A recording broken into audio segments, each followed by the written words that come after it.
Я боролась за своего мужа. Они взяли неизвестного юриста, американку Нагину Музаперову.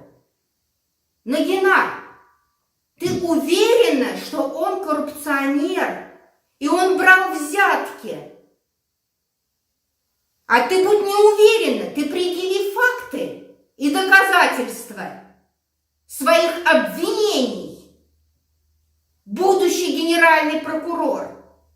А если ты не предъявишь этих фактов, с тобой просто нужно судиться за клевету. И, кстати, о журналистах, о Шахмурадове. Байрам, ты не меняй имя на Борис, ты будь Байрамом. Кто Борис и кто ты? Гора родила мышь. Спрятался за нее, стыда нет. Два маменьких сыночка. Нагима, ты хоть и туркменка, но туркменской ментальности ты не знаешь. У туркмен есть хорошая пословица: посмотри на мать, возьми дочь.